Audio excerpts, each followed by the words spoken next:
Hello and welcome to Corgi Town, USA. I am Candy. In my lap is Chuckles, our spokescorg. I am Catherine. Outside in the backyard is Digby, so that, He we doesn't don't have bark. to, he doesn't bark or knock things over. Yeah, that's been known to happen a time or two. Here And of course, from the studio, we have the rest of the Corgi committee. Our dearest new member, Little Gilda, and Tito Bandito, and of course, Mortimer Barnabas. Yes, and at home, I have sent Calabria, the honorary corgi Oh, she got slash banished. cattle dog, sent Calabria home with her daddy. Yeah, but Yeah. if you're new here, hi, welcome. We're here for you every week, all things Corgi and pet parent lifestyle. If you are not new here and you've been here with us these 7 seasons, over 140 episodes, thank you so much for staying with us. Because of you, we get to keep doing this. And as you know, we try to be a positive force in the Corgi community and collaborative and bring you good information with veterinarians and other people in the community that we all want to hear from. And we have a very special guest today. We do. Yeah. So most of you are probably following Maxine and know about Little Chonk. Well, we have Maxine's dad, Bryan, not in studio, but in virtual studio today. Bryan, welcome. Hi, thanks for having me. Yeah, thank you for making time. We know you have a very busy life with a little one and, of course, the puppers and all the stuff. I appreciate that. Oh, let's show you Maxine. She's in a donut. Oh. Hot spots. Oh, no. Oh, no. We've all dealt with that. It happens. I hope she heals quickly. Thank you. So cute. So please tell us, again, we know most of us here in the community know what you guys are doing and are very well aware and are big, big fans. Can you tell us kind of how you got started? Give us a little background and kind of how you got started with Corgis and Maxine and this journey. Sure. About like 10 years ago, we got Maxine. My wife and I, Maxine was our wedding present to each other. We had always wanted a Corgi. I actually think it was my wife who really beat that drum first. And she showed me these 2 corgis that were on Instagram back in 2015, before like influencers were a thing. It was Cornelius and Stumpfrey. Yeah. So, just absolutely fell in love with them.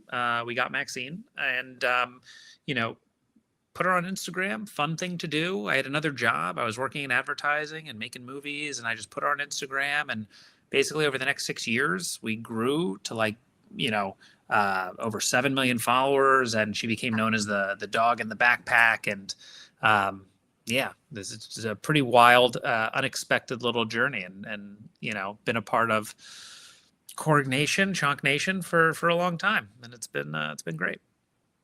So you mentioned the dog in the backpack. Tell us a little bit about that, how the whole backpack thing started in the Chonk Nation. Little Chonk and Chonk Nation. I worked in an office that allowed me to bring my puppy every day, which was great because I couldn't afford daycare, and I didn't want to leave her. We didn't get a dog just to stick her in daycare all day. So I'd bring her on the subway. And in New York City, the MTA had a new rule. It was either 2015 or 2016 that they set this rule that dogs needed to be in carriers to ride the subway. So I tried looking for everything, and I get real nuts about that stuff. I want something to fit well. I want her to be safe. I want it to be good for me. And, we had used a product for a really long time, a different backpack, but it was very poorly made. I didn't feel like she was well supported. It always hurt me when I put it on, very complicated to use. And like it broke all the time because it was just like very cheap. But throughout that time, I would take videos of her in the backpack, and she was, looking happy, and, people would stare at her because they had never seen a dog in a backpack. And people would ask me all the time, like, how can I have this relationship with my dog that you have? You bring your dog everywhere with you. I want to do that. What's that? What are you wearing? And I refused to recommend it to people because it just was so poorly designed. Like Maxine had fallen out of it because the straps ripped. Like it was that awful. Oh my. How scary. And I won't name the company. People can probably guess what the company is, but I won't name them. And so at that time, nobody had carried their dog in a backpack more than me. And if a lot of people want to do this, if I can't give them the right way to do it, I decided I think I'm just going to do this myself. I'm going to try and figure this out. I wanted a backpack that was safe, supportive, that would keep their back safe, that had a tail port for dogs with tails, because I know that alleviates stress off the tailbone. I had a really intimate understanding of what the category needed. So we raised some money from friends and family, and we just got to work trying to find the right designer to do it. And it's great living in New York City because you just have access to so many things. Yeah. And that's really what the Instagram account helped me do. It just helped me get into the door. Like, that's an interesting email to receive. And this was like before the creator economy. So we just really diligently worked on it for 2 years. We didn't cut any corners. We got like high tensile strength buckles. We got zippers that were auto lock zippers. I wanted neck support because Maxine's neck was always flapping around. And I just thought through everything, how to get them in, how to get them out. I knew all the pain points. So I brought everybody along for the ride on Instagram, and I showed them what we were doing. And we launched the backpack, which we called the Maxine One dog backpack. We launched it on her sixth. Yeah, we launched it on her 6th birthday, which was December 15th, 2021.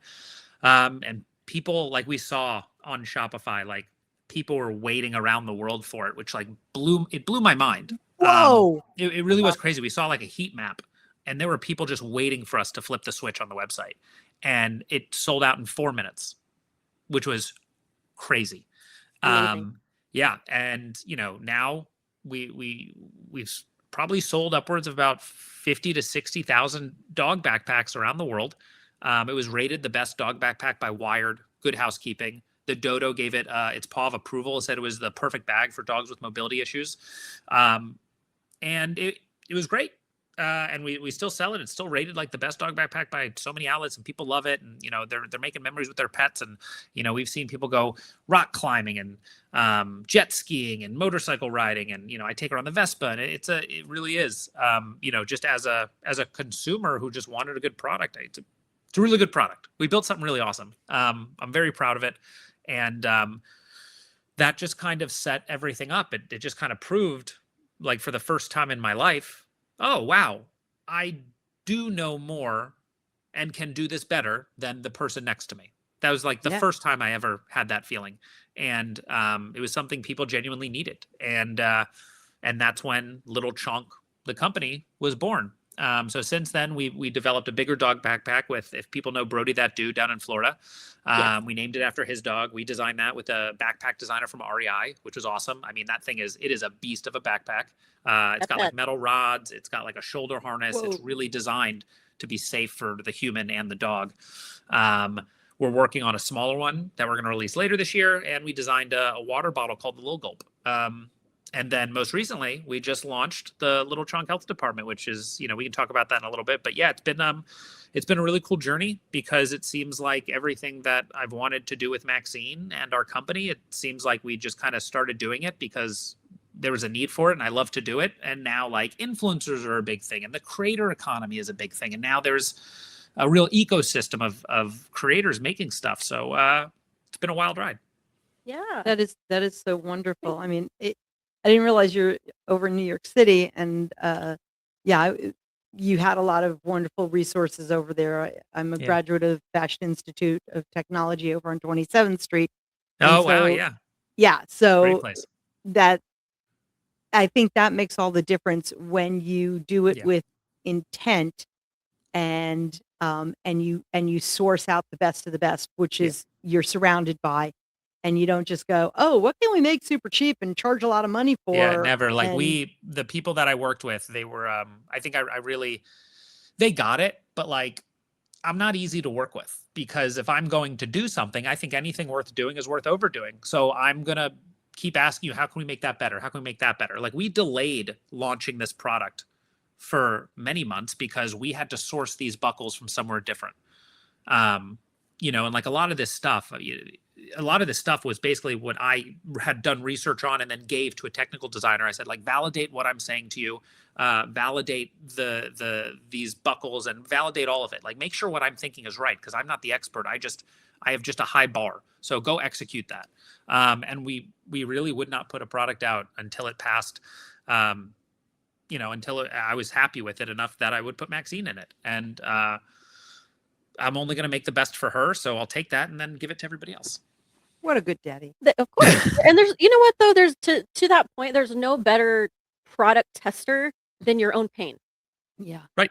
100%. Like, I again, Nobody has put their dog in a backpack more than me. I've been through every situation imaginable. I've flown with it. I've been on the water with it. I've been through everything. I know what it needed because I saw for doing it for like 6 years what the pain points were.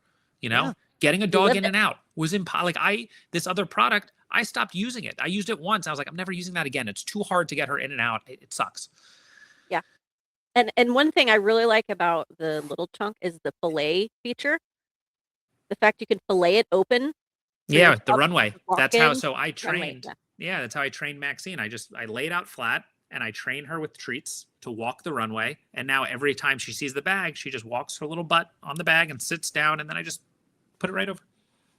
She's like, I know what to do. I know this. Yeah. Yeah, I know you this can train, routine. you can Yeah. train them. Well, And- and as a dog trainer, I love that you did make it easy. That trying to put a dog in something is generally not a big fan No. for any dog, No. Yeah. especially not a corgi that they don't like to be contained. Yeah, And we'll try we'll- like we started doing these adoption rides recently that have been going really well. And imagine we've taken blind dogs, deaf dogs, dogs who have some pretty shaky pasts, and they've never seen a backpack before in their lives. I put the bag down, treat them in it, get them up there. They love it. So, listen, I don't do a lot of horn tooting. I don't, not a lot of pat myself on the shoulder, but like ever since the adoption rides, for a dog that's never seen this backpack and they can get in comfortably and just be happy up there, like that's cool. That's cool to be a part of building something like that. So yeah.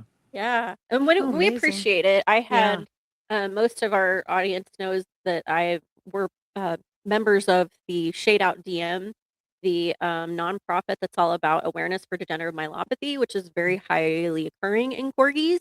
Oh yeah. And I had my own Hammer who went through the journey, and we were actually members of the board before Hammer started showing signs of DM. So it was kind of interesting the way that happened. But you are very correct with what you went through and trying to get something. The problem with DM is it degenerates up their spine. So he just kind of like a jelly spine. Yeah. He couldn't Can't sit up. support himself, but he was still happy. He was still enjoying Yeah. life. So it was trying to keep him mobile and being able to transport him easily. And that Little Chonk was just a game changer because it was taught. And it's sturdy. I bought the Maxine One about 2021 was when Hammer started to go down in the back. Yes. And it's still holding up. And we put it through a lot of use. And I recently Chuckles fits in it pretty well too. I put him in it. We went with our friend Bacon, the corgi. We did the rideables. And those Oh, are the wow. little animals. And so Yeah. I Yeah, put yeah. Chuckles in the back and he was like, sweet. And so we were Oh, that's cruising. nice. Yeah. And so that was several years ago that we got it. So yeah, sturdy, long lasting. Love it. And I just want to ask the question. So you said you guys are working on a smaller version. And of course, I have a corgi. And he would probably fit into the corgi one. He's a little bit bigger. He's pretty chonky. He's pretty Mhm. chonky. Yeah. He's also probably a mix. He's a rescue. I also have a cattle dog. Probably fit the Brody. So cattle dog would fit in the Brody. What She would say fit in the you? Brody. It all depends. So it all depends on their back length and their girth. So base of the neck to the base of the tail, that's the back length. There's a quiz on the website that you can like click into and type all this in. Yep. And then the girth is the measurement around the widest part, usually the rib cage. So yeah, and like we're gonna update the Maxine so it has a little bit more of a robust waist support like the Brody. Because you put the Brody on, like I've worn that a lot with really heavy dogs, for dogs in between 40 and 90 pounds. Oh, wow. And it's like you really don't feel the weight because it's a legitimate hiking backpack. So it's Okay. fantastic. You can adjust it to like your back length, which is really important to make sure that the weight is high up on your shoulders. So yeah, it's great.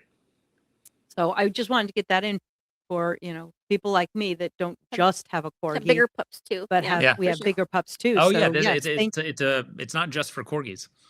Yep. It just so happens that the majority of kind of nutso pet parents like myself who want to bring their dog everywhere, we're all corgi parents. It's a cult. it's a cult. Yeah, exactly. We're happy to be a part of it. Yeah. Right. So I also love, though, I have to say this, Bryan, your history, kind of how you got here. When people ask about corgis, we're always hopeful that people listen to our show because we want them to know what it's really like having a corgi, the right enrichment, engagement they need, what training looks like, health, all these things. But when people ask me what to expect when getting a Corgi, of course, I give them my entire diatribe. But Yeah. I always say, "Oh, and one last thing, expect your life to change in the most unexpected Oh yeah. but delightful ways." Yeah. And your story is that very testament. Yeah. I mean, it really has completely changed. Like, she's such a strong and most corgis are very strong-willed, demanding creatures. They run the Bossy. house. They Mhm. run the house. They run your life. Like, Yep. she's very vocal. Like, our life has just transformed around her. Mhm. Because I think that a lot of people, at least that I've met in kind of the Chonk Nation and this cult of corgi lovers, we're all very much alike. We're all very like deep feeling, deep loving kind of people. And so we attune our lives to these pets, and we adjust our lives to make sure that we're giving it to these pets because we express a lot to them. They express a lot back. And they're very, like you said, they're very demanding. So that's just kind of what happened. Maxine demanded a lot from me, and and my wife, and we gave it to her. And we're And you better wouldn't off have for it it. any other way. Yeah, you can't have it any other way. You can't. Yeah. It's not like the dog fits into your lifestyle. You have to change to make sure that like you're nurturing these little beasts. Yeah. Exactly. And then, of course, what they give back to us is That's absolutely amazing. Yeah. immeasurable. It's true. But Yeah. this is how you got to the new venture, the new Little Chonk products.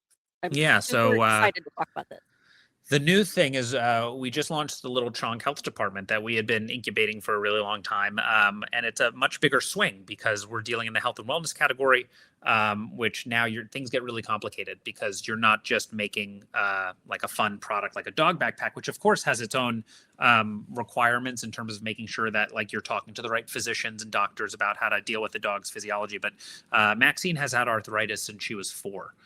And ever since that happened, like with everything with Maxine, it's okay, what can I do to set her up for success for a really long and happy health span?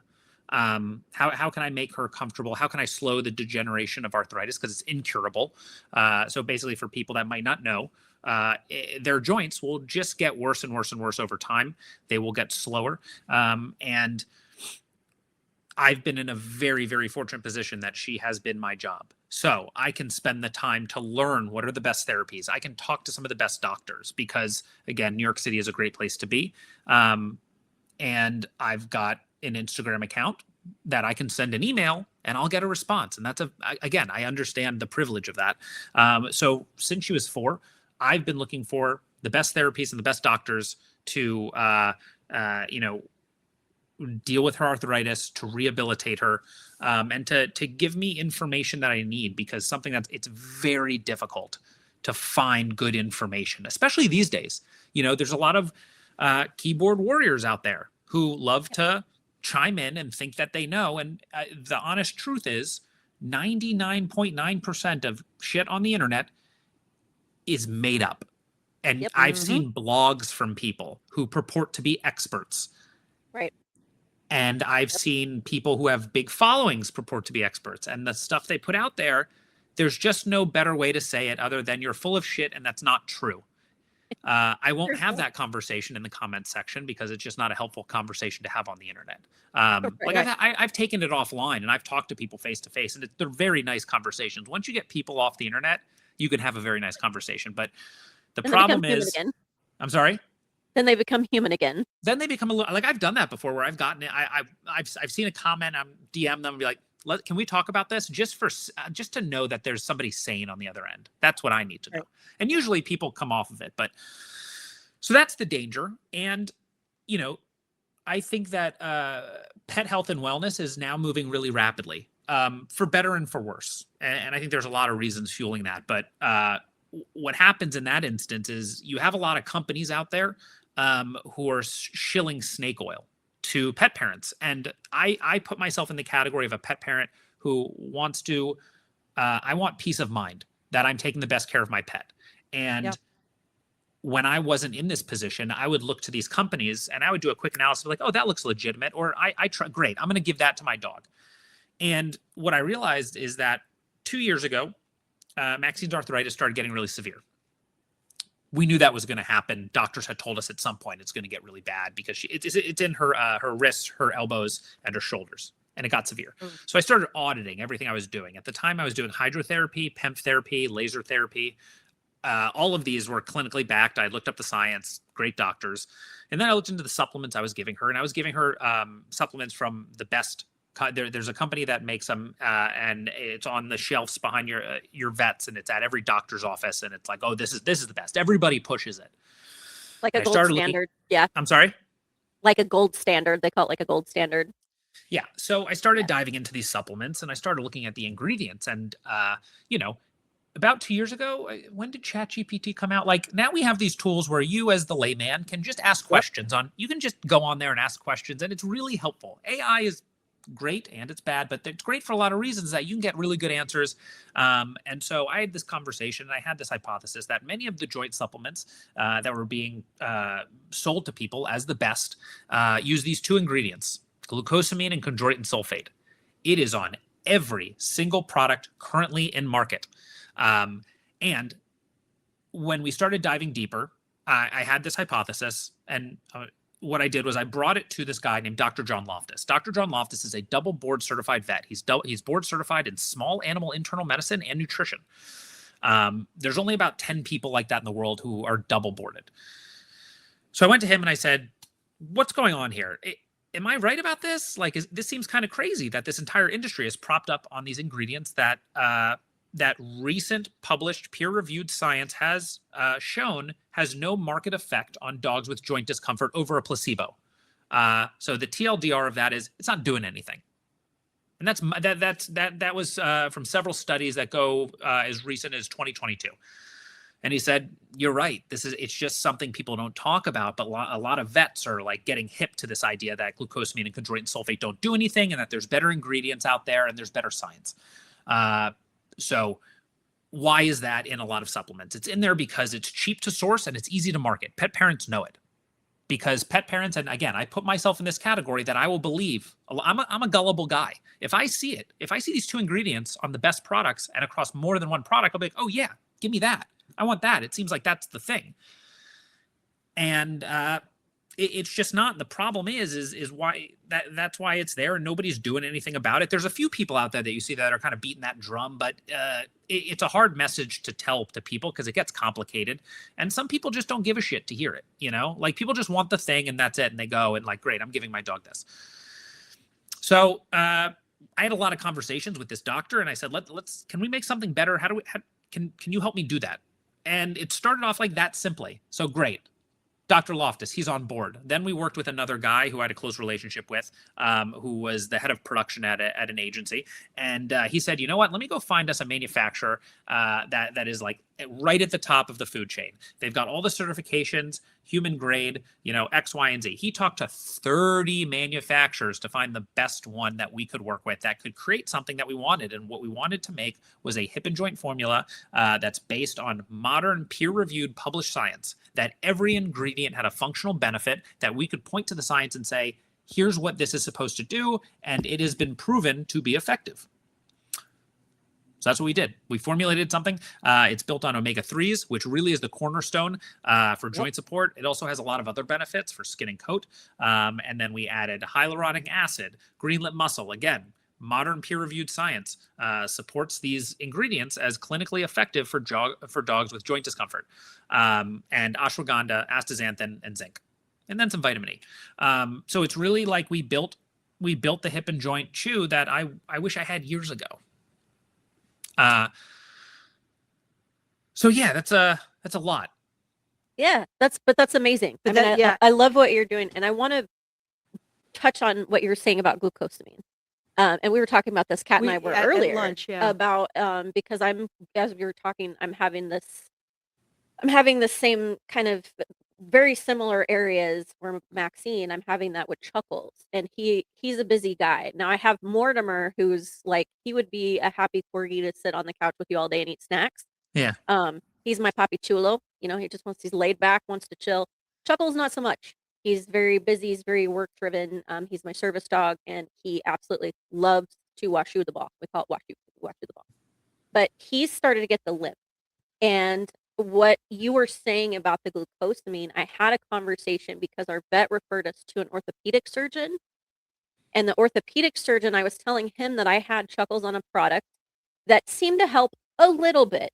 But then I switched him to another one. And we're going to try Little Chonk Health Department. I'm really excited about what you're doing. I switched him to something else. And I said, what's interesting to me is this other product has a lot of the same ingredients, including the glucosamine and chondroitin, but it doesn't have as high as a concentration as the other product, but it seems to do much better on it. And that orthopedic surgeon was the first one I heard say that. He said, there's not really a whole lot of science that says the glucosamine with chondroitin really helps. He said it's those omega-3s that are the game changer. So, and here's the interesting thing about vets. Like I've had vets talk to me about glucosamine and chondroitin, but the thing to remember is, like, let me just say this for any vets that are listening. I have the utmost respect for you. I think your work is incredibly difficult. I will always respect vets because, again, they're the people that take care of our pets. But think of a vet like your general doctor. If you have a problem with your wrist and you don't know what's going on there, your doctor's not going to know. They're going to refer you to somebody else. So I think when people think that they can go to a vet and ask them anything about their dog, I think that's an incorrect assumption.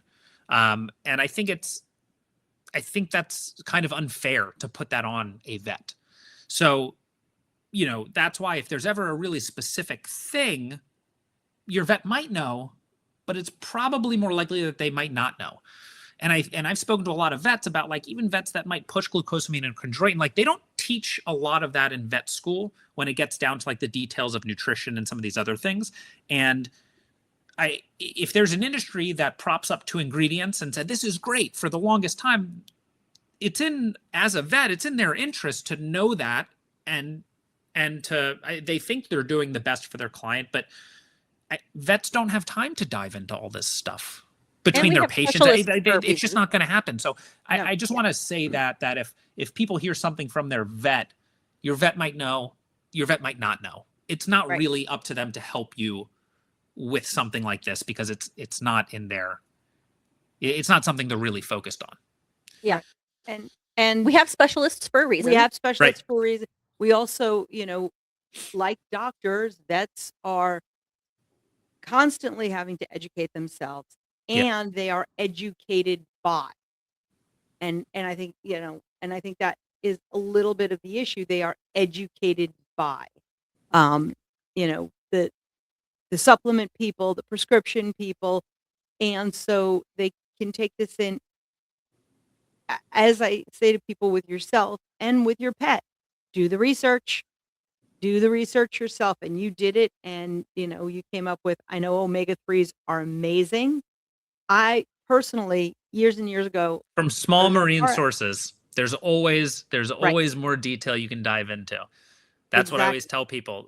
Do the research, but also, if you find something you like, what's good about it, what's not good about it. And then you start to learn about all these little details that really affect things. That's why on our product, it says bioavailable omega-3s. I had a recommendation to give Maxine curcumin. Did it for years and then found out that it is very low bioavailability, which means it will not be ingested into the system, and it's not doing what it's meant to do. So there's just like a lot of these things that people don't know, and that these companies, they don't tell people because they don't have to. They're just going to say, take this product, your dog will be galloping like a horse in 8 weeks. And it's infuriating. So that was the other side of what we wanted to do, is like, let's make a good product, but also, like, let's try and give people real information because it's very stressful. It's very hard. Like when Maxine got diagnosed with arthritis, it feels like you're getting a death sentence. Like, to me, that's what it really feels like, because it's just so hard to kind of wade through all the bullshit that you might hear from people that you would trust, and they can't fix it. That's what the ortho told me, is he said, there's nothing we can do for arthritis in the wrists. He's like, we don't have wrist replacement, right? It's going to keep getting worse. There's no, there's a lot of therapies out there. There's a lot of things. And, it takes for somebody like me, and I imagine that you and a lot of our fellow Corgi lovers out there, like, I'm soft. I'm real soft. So if I'm in the vet's office and you're giving me some information I don't want, I need my hand held. I need to understand, what does this mean? How should I feel about this? What are the next few years going to look like? Right. I had to go through about 3 or 4 vets, great vets, wonderful people. But I learned that bedside manner really matters to me. And you walking me through the process really matters to me. Yeah. I've spoken to vets who say things like that. I've had vets tell me about the dogs that had very bad outcomes because of their arthritis. And then I've had vets who basically hold that information at bay, but like, don't worry, we've got a long time until we need to start really upping certain therapies or think about, things that are going to bum you out. Because it is true. If you have a dog that has joint discomfort or arthritis, there's so much out there right now to help, to slow down the degeneration. All the therapies, hydrotherapy, water therapy, weight management, PEMF therapy, laser therapy, acupuncture. There's a lot out there. So that's, it's really scary, but, it's navigable.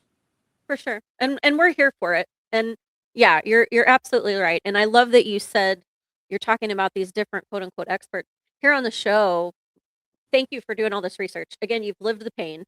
And here on the show, we've wanted to do a lot of episodes on food because that's such a divisive issue, right? Like what you should be feeding your pet. But here's my thing. None of the experts, right, in quotations, seem to agree on what you should feed raw, you should feed this, you should feed that. And so we've kind of just avoided it and said, here's what we recommend for health.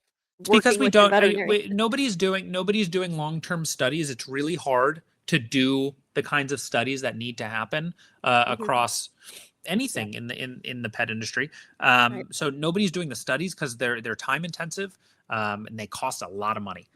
And I've heard the same thing. I've heard people say raw food is the only thing. I've heard people say, and the experts, like people I trust, raw food is the only thing you should feed your dog. Raw food will kill your dog. So I think food's a really tough one. Yeah, it is. And then also so much of it, again, to your point, like you were talking about the experts, so much of it is market driven. Yes. It's all marketing. So much of it is where the deep pockets are the ones feeding information. And that's always what you have to watch out for. I hate to sound like a conspiracy theorist. No. It's not. It's absolutely. I think that's totally true. I think we're in an age where there's a lot of, and that's why we started Little Chonk Health Department, because you can Google joint supplement and there's like 1,000 companies doing this, because the pet industry is and I think a lot of private equity has gotten hip to it. The pet industry is a very lucrative place to build right now. And that's happened since the pandemic. There's more pets than children in this country. The writing is on the wall. So if there's anybody who wants to get their hands on some of that money from pet parents, they're going to go invest in food, vet clinics, AI platforms. So it's all going to get really confusing, which sucks. And the way that a lot of people are marketing to pet parents right now is fear mongering. I've seen ads from supplement companies being like, if you don't give your dog this, they're going to die from arthritis, like crazy things. It's very predatory. It's very predatory. It is very predatory. Your dog can't walk? Yeah, very predatory. It's crazy. I don't think it's going to get better, but like I've seen it, especially since we launched this company, and now that I have involved myself with a lot of people and a lot of institutions that do investing in the pet industry, I see what's getting money, and I see the kinds of people who are getting those checks. They're not us. You know what I mean? Yep. So it's tough. And that's kind of what we're railing against is a lot of these people who aren't getting investments from like within the pet industry. It's tough. It's a lot of outsiders coming in and trying to make a lot of money. Yeah. And they are. You've seen it, you've lived it. Again, you've lived the pain. You're living the pain. Yeah. Living right in the middle of the pain. Yeah. And but that's what's beautiful about this is, we know you're like us. You talking about the pet industry. I mean, my life is patterned around my dogs. I can't imagine it any other way. And many of our dear listeners, dear viewers are the same way. And so when we have someone like you that's like, I'm giving this to my own dog, this is what I've dealt with my own dog. Your voice in it is so helpful. So we don't want to keep you all evening. We're going to let you go here pretty quickly, but, and we'd love to have you back on if you can make the time. Yeah, we'd love to. So much to talk about. Yeah, I know. Whenever I get on, I feel like I talk about this stuff for hours because it's literally all I do. I got a dog and now it's all I focus on. Yeah, we can relate. I mean, it's a Yeah. Corgi Town show. Yeah. Yeah, we can totally relate. Yeah. But I think everybody can find you, but please tell for those who listen, I'm gonna drop the relevant links in the description box. But please tell for anyone listening that maybe aren't familiar for whatever reason, how they can get your products. Great. So you go to littlechonk.com. On there, you can find the backpack, the water bottle. You'll see our health department. You can get the supplements or the treats. And look, don't just trust me outright. Look at what we have on the website. Look at, the veterinary medical board. We have the ingredients and what they do. We list the research papers. So look at it and look at what you're giving your dog. If you have a dog that has any kind of joint discomfort, or even if they don't, because you can take these supplements as preventatives, look at the ingredients. Take a picture of the back of it, feed that into ChatGPT, and ask your robot, say, what's with the ingredient? That's all, that's what it takes. It kind of is that easy. But if you see glucosamine and chondroitin sulfate, stay away from it. Green lip mussel, omega-3s, hyaluronic acid, astaxanthin, let's focus on the science. Let's dive a little deeper and let's care a little bit more, because I think all of us have the ability to you can Google it now. Listen, I think AI is going to destroy the world, but there's a few things that we can do in the meantime that really help us out. And we can ask the questions of, whether it's ChatGPT or Claude or Google, and you'll get some answers. So yeah, littlechonk.com, Instagram, madmax_fluffyroad, or at HeyLittleChonk. You got any other questions? Send me a DM. I'll usually try and answer them. Is there a turnaround time to get the supplements, the Bok training treats? Very quick. I mean, I've seen people order it and it's at your house the next day within a few days. Like, we're shipping those out pretty quickly. And it's only available domestically. It's not going to Canada or anywhere internationally yet. Okay, I'm glad you said that, because we have people who listen all the way in Germany and overseas, different countries. Anybody international who wants a backpack or a water bottle, those go international. But the supplements, so a lot of regulation getting supplements across across those borders. Yeah, for So sure. come visit us in the States and bring some home with you. Yeah, you can get it from the Or source. something like Come that. to Chonk Fest, right? Come to Chonk. Yeah, come to Chonk Fest. I'm not telling you where it is or when it is, not yet. Top secret. Okay. Soon. Awesome. But this has been such a pleasure. I have to come back. We have so much more to talk about. Yes, please do. Sounds great. Bryan, it's so great. Thank you for spending part of your time with us, and I'm looking forward to. I'm going to order the supplements and switch Chuckles over to them, and I'll be anxious to see, because I'm right there with you on that journey with our. Let me know how it goes. Absolutely. Thank you. Thank you so much, Bryan. Yeah, it was a pleasure. Have a good weekend, everybody. You too. Thank Bye. you. Bye. Well, we hope you enjoyed this episode. Again, if you're new here, please like and subscribe. And please go to littlechonk.com if you're looking for backpacks, water bottles, and of course, these new treats. I'm going to order mine right away so we can get them. Yeah. But otherwise, we're here for you every week, all things Corgi and pet parent lifestyle. We'll see you next week. Candy and Chuckles. Cat. And the Corgi Committee. And the Corgi Committee, Cat, Digby, Calabria. We'll see you next week. Bye. Bye.